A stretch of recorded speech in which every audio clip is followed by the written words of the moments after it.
They said it again last Thanksgiving. No room for my kids. While my brother's twins used the guest room as a trampoline and their golden retriever licked butter off the rolls. I swallowed the heat and wrote a list on my phone titled, "Someday." On it, a home where my kids are never an afterthought. 2 months later, Someday turned into a wire transfer and a set of keys with a view of the Arabian Gulf. Goodbye. A clean horizon with no old stories attached. I sent one photo of the dawn from my new balcony to the family group chat. Nothing else. No caption. The first reply wasn't, "Congratulations." It was my mother. "We're packing our things right now." Then my brother. "The twins can do remote school. We'll help you settle in," as if help were a suitcase they owned. Inside me something clicked. Not anger. Alignment. My name is Haley Brooks. I am 25 years old and I bought a penthouse in Dubai the same year my family reminded me for the 20th time that there was never room for my kids. If you're watching this, drop a comment. Have you ever built a life that the people who once excluded you suddenly wanted front row seats to? Hit like and subscribe. The next part is where Someday learns how to say no. I typed carefully, one sentence I'd practiced 1,000 times in my head but never said out loud. Then I hovered over send. Break time equals 2 /. A beat passed. The typing bubbles from mom and my brother popped on and off, greedy fireflies. I pressed send. My reply didn't slam a door. It measured 1 dot before my text. "Here's the cast they never thought I'd outgrow. Mom Darla. Event planner, allergic to apologies, fluent in "we're all family" right after prioritizing the family she likes. Dad Glenn. Retired firefighter, quiet until it's convenient to be loud. Brother Chase. Lifestyle influencer, twins, dog and a camera he calls the third child.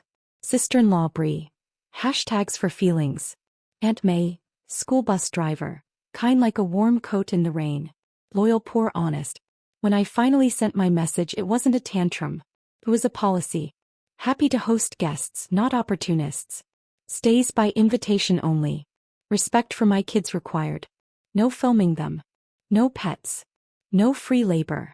If you've ever said, "No room for your kids," understand, the room here opens for people who made space for us when it was inconvenient. Mom replied in seconds, "We were joking all those years. Don't be dramatic." Chase added, "The twins need a break. The dog is hypoallergenic." I answered, "The rules are not allergic to anything. They're clear." They tried changing tactics. "We'll book flights today." Don't. At least hold rooms for us. Won't.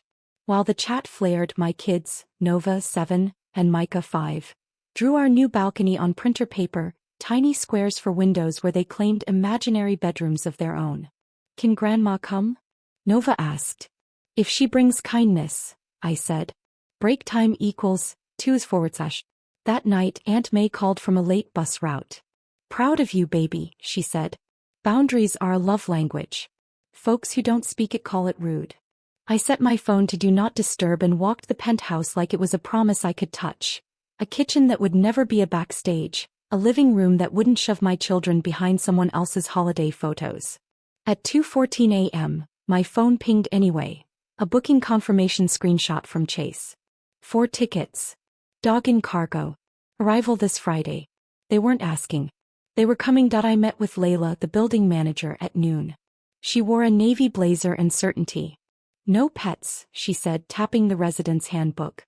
"Security must have the host's pre-approved guest list." She looked up.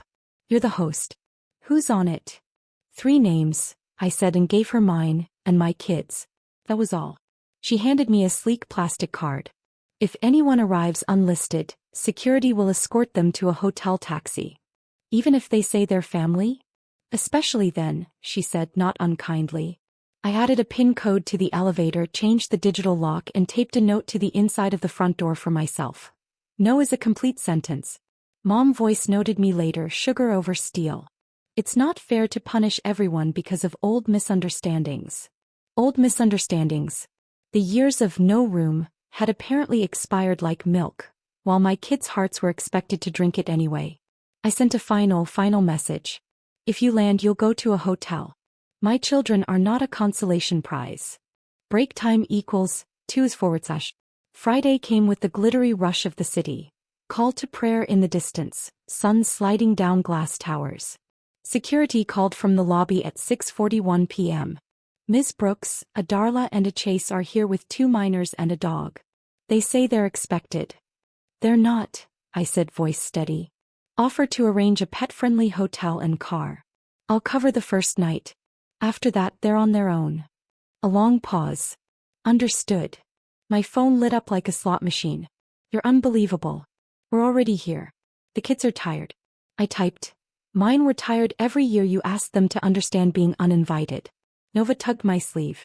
Mom, are we in trouble? I kissed her forehead. We're in a home that knows your name. Downstairs, a taxi door slammed. The dog barked. The elevator stayed where I'd told it to. I thought it ended there until Chase posted a video. I woke to my name trending in a time zone I hadn't learned how to sleep in yet. Sister exiles family in Dubai. Kids and dog turned away. Chase had filmed the lobby, the dog's big eyes, the twins' yawns, mom's best grief face, and a voiceover about a sister who forgot where she came from. Comments were a storm. Some called me cruel. Some called them entitled. None of them knew about the years my children were fire hazards, while a golden retriever was a holiday miracle. I didn't clap back. I uploaded exactly one photo. Nova and Micah on our balcony coloring the skyline, their names on the paper in bright marker. Caption, room. That was it. Layla forwarded a legal note. Building policy statements for social media disputes. We support you, she wrote. And we will not allow filming residents or staff. Aunt May texted a screenshot of her own comment under Chase's video. Sometimes family first means first time they hear no. Break time equals 2/. That afternoon Mom tried a detour. We found a hotel, she wrote, but the twins are crying. The dog has anxiety. Please let us up for one night. I scrolled past that to the message she'd sent last Christmas. No room for your kids this year, Haley. You understand. The timestamp pinched. The memory didn't. I replied with an address. Kidzania, indoor city where children run things. 2 passes, prepaid. For the twins, I wrote. Since you said they needed a break. It was not spite. It was a mirror. By sunset, the storm online had its own weather. Strangers defended me. Strangers attacked me. My kids asked for spaghetti. I made it with too much garlic and exactly the right amount of laughing at nothing. Then the lobby called again. Ms. Brooks, there's a delivery for you. From a local law firm. The envelope on my counter wasn't a gift. It was an ultimatum. The letter alleged familial obligations and promised accommodations, wrapped in words like duty and harm. I read it twice. Then I brewed tea and read it a third time the way Aunt May would, listening for the part that wasn't in ink.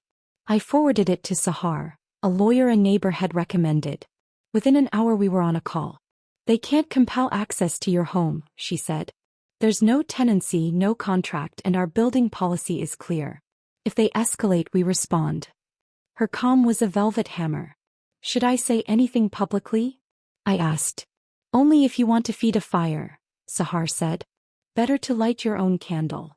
I opened notes and wrote what my kids needed, not the internet. House rules. My children are non-negotiable guests of honor. No filming them without permission. No dogs. Respect is the key code. I taped it inside our front door. Below no is a complete sentence. 2 truths side by side. Break time equals 2/. Dinner was lamb and laughter. We watched the fountain show from the balcony. Nova asked for the story of the first time she said her own name out loud. I told it. Micah fell asleep on my arm. My phone buzzed on the counter. Mom again.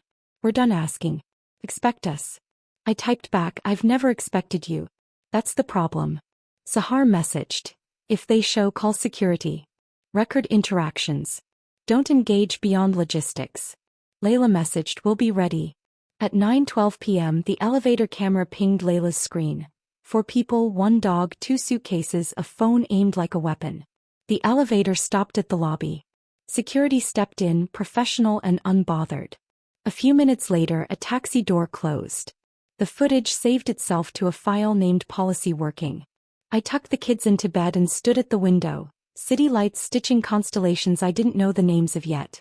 That's when Dad called, first time in months, and said something I wasn't prepared for. The last time Dad and I had a real conversation, he said, "Don't stir up trouble, like trouble was tea and I was the spoon. Now his voice was smaller. I'm in the hotel parking lot, he said. Your mother's furious. Your brother's rehearsing apologies for the camera. The twins are fine. The dog is better than all of us. I leaned on the balcony rail. Why are you telling me this? Because I saw your kid's balcony picture, he said. There's room. There's always been room. I should have said that years ago. The skyline blurred. Not tears, just a pressure release. You could bring them here peacefully, I said. But it has to be to visit, not to film. To see us, not to use us. He exhaled. I can try. Your mother's. She's got a story she likes better than the truth. Then tell her a new one, I said softly. We hung up without promises. The city hummed. Break time equals 2/. Morning brought a soft knock. Layla stood there with a small box. For you, she said. Inside, 2 keycards, embossed with my kids' initials. If you ever want them to let themselves in from school or playdates, she smiled. A home learns its people. Nova slipped her card into a lanyard and did laps around the living room. Micah pretended his was a superhero pass.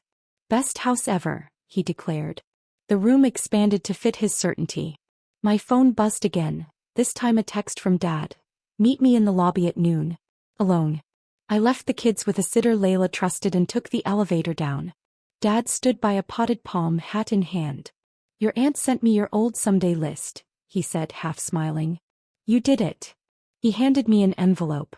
Inside, a folded paper with his signature. A written statement that he'd respect my boundaries and that he would take the twins to Kidzania again today while Mom cooled down. Thank you, I said. For choosing a smaller story than the internet. He nodded. For once. When the elevator doors opened again, it wasn't Dad stepping out. It was a camera, and my brother behind it. Chase walked out of the elevator ready to perform. There she is, he announced to nobody, phone raised. Queen of the. Security moved faster than my breath. No filming residents, the guard said, hand up. Please put the device away. Chase barked a laugh. You can't police family. Layla appeared unruffled. We can protect tenants. That includes children. Dad surprised me. He stepped between us. Enough, he said steady. Put it away, son. Chase blinked. You're on her side? Dad sighed. I'm on the side with rules. Mom swept in, eyes hot. Haley, this is cruel. I kept my voice soft. No, Mom. This is clear. I gestured to the printed house rules Sahar had translated into building policy signage in the lobby. Respect is the key code. Let's go, Dad said to the twins. Auntie Haley got you day passes. The twins' faces cracked into hope. Bree hesitated, then shrugged. Even hashtags can read a room. They followed Dad out. The lobby quieted. Break time equals 2/. Mom stood there, deflated. He always takes their side, she muttered. Not sides, I said. Standards. She looked at me, really looked, maybe for the first time since I was 11, and asked why the dog got stocking stuffers when I didn't. We can fix this, she whispered. Just let us upstairs. We'll take a family photo. We'll. No photos today, I said gently. No upstairs. If you want to fix something, start by saying to my children what you never did. There's room for you here. For a moment I saw it, the apology she might make if pride had looser buttons. But the moment passed. She lifted her chin and left. I rode up alone, the elevator a small private church for the kind of prayer that sounds like breathing. At the door, Nova met me with her lanyard and a grin. Guess what? I let myself in. Micah held up a drawing, 4 stick figures under a blue square labeled home. That evening there was one last knock, the only one I wanted to answer. Aunt May arrived carrying grocery bags in the kind of silence that means safety. Behind her, Dad and the twins. No cameras. No dog. Just tired smiles. We wanted to try this your way, Dad said. We cooked together in a kitchen that tasted like new beginnings. Cardamom rice, lemon chicken, laughter in cautious teaspoons. The twins and my kids built a blanket fort between the sofa and the window, a makeshift embassy of childhood where no one had to audition for belonging. When the call to prayer drifted across the evening, we all went quiet. I watched the lights switch on across the city like thousands of small yes. Dad cleared his throat. I told your mother we'd come back to the hotel after dinner, he said. We will. But before we go, he turned to my children. Nova. Micah. There is always room for you with me. Nova blinked, absorbing it like sunlight. Micah said, we know. Aunt May squeezed my hand so hard it hurt and healed at the same time. Break time equals 2/. If you're still watching, tell me in the comments if you've ever built a door that only opens for respect. Don't forget to subscribe. Stories like this aren't about revenge. They're about redecoration from the studs out. We walked Dad and the twins to the elevator. No photos. No performances. Just a promise to meet tomorrow at the park. When the doors closed, the penthouse felt even bigger. Not because someone left, but because something stayed. I tucked the kids into their beds and stood under the same sky that had once felt like a ceiling. It felt like a window now. I texted the family group. Room is not measured in square feet. It's measured in how you say people's names. When you can use ours with care, the key code won't change. It will just be offered. A minute later, Aunt May sent back a single word. Amen. On the inside of our door, 2 sentences glowed in the lamplight. No is a complete sentence. Respect is the key code. Between them I taped a third. There is room. Room is a choice, not a favor.